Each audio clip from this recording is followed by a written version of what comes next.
اهلا وسهلا بيكم في مطبخ للاكل اصول. النهارده هنشوف مع بعض طريقه تدميس الفول.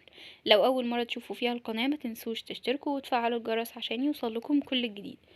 الجدير بالذكر ان ده تاني فيديو من سلسله التوفير اللي بدأناها معاكم المره اللي فاتت بطريقه الجبنه التلاجة. هحطلكوا الطريقه بتاعتها في الوصف. ويلا بينا نبدأ. معانا هنا نص كيلو فول، لازم ننقعه في ميه لمده 8 ساعات علشان يسهل عمليه السوى وما ياخدش وقت كتير على النار. عندنا هنا كمية نص كيلو فول مدمس نقعناه في المية لمدة 8 ساعات. بعد كده هناخده ونحطه في حلة ويتحط على النار. لازم نزود المية عليه، ما نخليش المية يدوب على القد، لا المية تكون بزيادة شوية. ولو حسيتي في اي وقت لما تفتحي غطا الحلة عليه على النار ان المية قلت زوديها.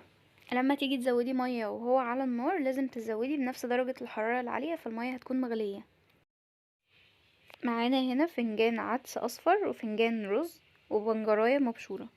هناخدهم دلوقتي ونروح لحلة الفول اللي على النار. البنجر اختياري، مش ضروري يتحط، ولكن هو بيزود اللون الاحمر بدل ما تحطيله لون. نروح نتأكد ان الفول استوى. لازم لما تضغطي عليه تلاقيه استوى كده، فخلاص تمام. تقدري تحطي عليه دلوقتي الرز والعدس والبنجر. هنزود مية سخنة ونكون موطيين النار من بعد اول غلوة للفول على النار، وبعد كده نغطي الحلة تاني ونسيبهم لحد ما يستووا.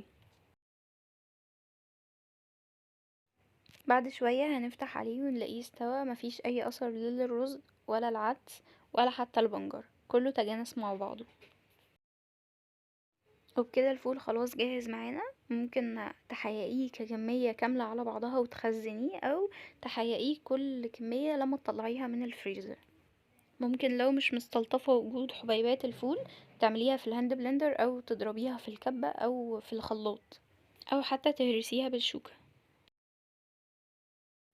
تقدري دلوقتي تحطي عليه المادة الدهنية اللي انتي عاوزاها. حطيت عليه زبدة وبعد كده هنحط ملح بشطة بكمون، وهنحقق الكمية كلها مرة واحدة ونشيل في الفريزر بقى الباقي من الكمية. احنا خلاص كده خلصنا تدميس الفول وتسويته. هنعمل دلوقتي تقديم لطبق بسيط قوي.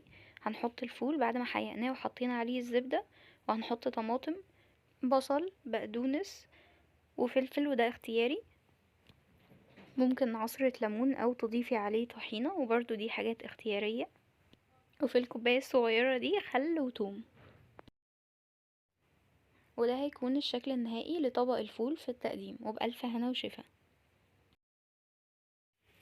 ودي الكمية اللي عملناها من نص كيلو فول، ونقدر دلوقتي نحطها في الفريزر. وبكده نكون وصلنا لنهاية الفيديو. ما تنسوش تشتركوا وتفعلوا الجرس عشان يوصلكم كل الجديد، وباي باي.